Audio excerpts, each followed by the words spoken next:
Hola, buenas. Voy a intentar explicaros el asunto este de las temperaturas de fusión y de solidificación de las aleaciones. Entonces, lo voy a hacer con esta gráfica de aquí. Lo primero de todo, describo la gráfica. ¿Qué es lo que tenemos aquí? Bueno, tenemos un eje de temperaturas, que es el vertical. Entonces, más temperatura, menos temperatura. Y lo que refleja no es la temperatura en sí, sino la temperatura de fusión. Es decir, para que entendamos esto, si uno representa el metal número uno, esto quiere decir que mientras la temperatura es así de alta, el metal está fundido, totalmente fundido, es líquido, y a partir de esta temperatura hacia abajo, el metal es sólido. Es decir, este es el punto de solidificación o de fusión. De solidificación si enfriamos, si enfriamos, de fusión si calentamos. Lo mismo sucede con este metal número 2 de aquí, que es un metal diferente. Fijaos que este metal funde a una temperatura más baja, ¿de acuerdo? Es decir, por aquí sería líquido y por aquí abajo sería sólido. Y 2 es la temperatura, más baja que la de uno, la temperatura de fusión. Bien, si esto lo tenemos claro, ahora lo que vamos a ver es qué es lo que tenemos en el eje de las X. En el eje de las X lo que tenemos es la concentración de la aleación, que es una mezcla de metal 1 con metal 2.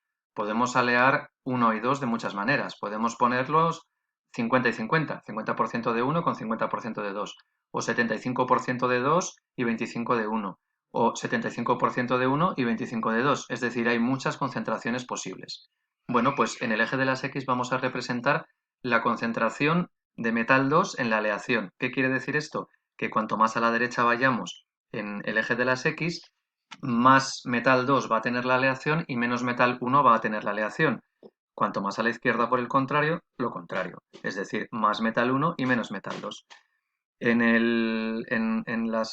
Digamos que en la parte más a la izquierda de esta gráfica, aquí lo que tenemos es un 0% de metal 2 y un 100% de metal 1. Es decir, tenemos el metal 1 en estado puro.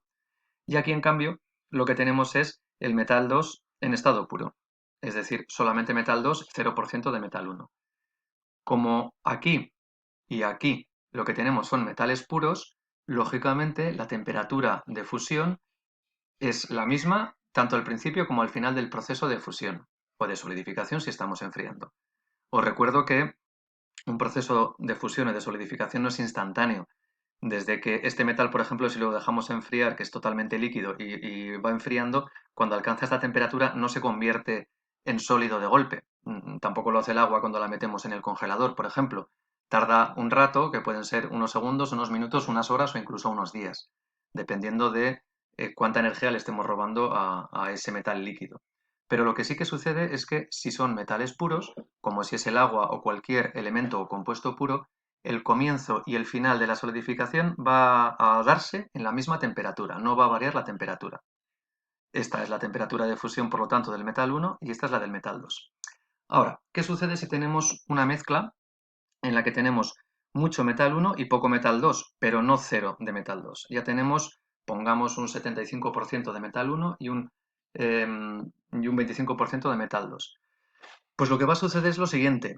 Llegará una tenemos aquí la aleación totalmente líquida, entonces el líquido está totalmente mezclado, no distinguimos el metal 1 del metal 2, tenemos la mezcla perfecta, por así decirlo, y aquí, a la temperatura esta que se marca aquí con este punto de aquí, comienza la solidificación. El número 1 significa comienzo de la solidificación, es decir, a partir de esta temperatura empiezan a formarse pequeños grumos de sólido en un mar de líquido, por así decirlo. Se empiezan a formar los cristales sólidos. Lo que pasa que a medida que se va solidificando ese metal, esa aleación, no permanece en esta temperatura como si lo hacía cuando el metal era puro, sino que se observa que la mezcla de líquido con sólido se va enfriando poco a poco y sigue bajando la temperatura. Y mientras baja la temperatura, se sigue solidificando la aleación. Cuanto más cerca del punto número 1, más líquido hay y menos sólido hay, todavía está comenzando la solidificación, y cuando ya nos acercamos al punto número 2, nos estamos acercando al final de la solidificación, con lo cual tenemos mucho sólido y poco líquido, con todos los intermedios a lo largo de esta franja o este rango de temperaturas. A ver qué es lo que he hecho yo aquí. Bueno, se ve de todas maneras igualmente, no se le da un botón y he quitado un zoom aquí. Bien, en todo caso, lo que estábamos explicando, la solidificación comienza aquí y termina aquí. Fijaos que aquí y aquí son diferentes temperaturas. Y lo más curioso de todo, también es lógico, es que si cambiamos la proporción, la concentración de la aleación, también cambian estas temperaturas. Vamos a coger ahora una aleación en la que tengamos mucho metal 2 y poco metal 1. Por ejemplo, esta de aquí. Supongamos que esta es un 75% de metal 2 con un 25% de metal 1. La contraria que esta de aquí. Pues fijaos que ahora el comienzo de la solidificación es aquí a una temperatura mucho más baja.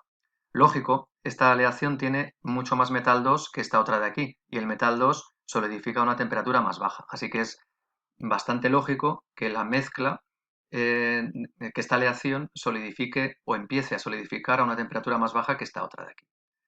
El final de la solidificación de esta aleación, con esta concentración de aquí, 75% de metal 2 con 25% de metal 1, no es tampoco la misma, lógicamente, porque ya lo hemos dicho, que las aleaciones empiezan a solidificar a una temperatura y terminan a otra diferente.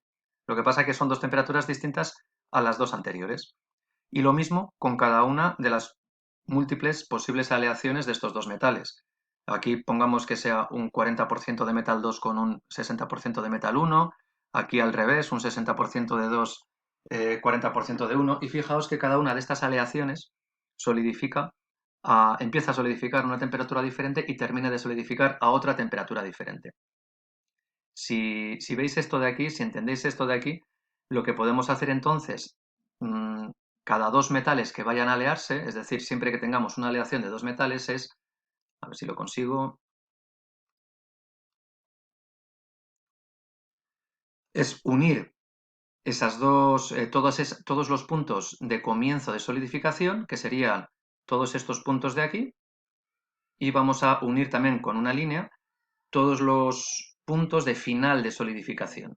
En el ejemplo este que os estoy poniendo aquí, daos cuenta que es un ejemplo diferente, que los metales A y B, o 1 y 2 como les llamaba yo antes, están puestos al revés, en el sentido de que aquí es A el que solidifica a una temperatura más baja y B el que lo hace a una temperatura más alta. Pero el concepto es el mismo. Aquí unimos todos los puntos de comienzo de solidificación y aquí unimos todos los puntos de final de solidificación. Y lo que tenemos aquí en las X es, aquí lo pone fracción en peso de B, es algo así como el porcentaje de B con respecto a A. Es decir, aquí en el medio tendremos 50% de B y por lo tanto 50% de A. Aquí tendremos 100% de B y por lo tanto 0% de A. Y por lo tanto, por cierto, el comienzo y el final de la solidificación está en un único punto, en una única temperatura. Lo mismo aquí con 0% de B, 100% de A. Y todos los intermedios, aquí normalmente en estas gráficas de aquí lo que vamos a tener aquí son unos números que van entre 0 y 100, porque hay muchas aleaciones posibles en función de cuánto B y cuánto A, cuánto metal B y cuánto metal A añadamos a la aleación. Bueno, pues con esta explicación tenemos, espero que la hayáis entendido. Si no lo entendéis o os quedan dudas, por favor preguntadme por WhatsApp, por papás, por lo que queráis. Podemos hacer videoconferencia, podemos hablar por teléfono, podemos comunicarnos simplemente por escrito, lo que queráis. Pero esto os tiene que quedar claro porque es la base de lo que vamos a hacer a partir de ahora, que es trabajar con este tipo de gráficos que nos va a aportar mucha información sobre las aleaciones. Vamos a saber qué es lo que vamos a tener en cada momento en función de la concentración de la aleación. ¿De acuerdo? Pues nada, espero entonces vuestras preguntas si las hay y si no, pues mañana nos vemos ya con resolución de ejercicios. Venga, hasta luego.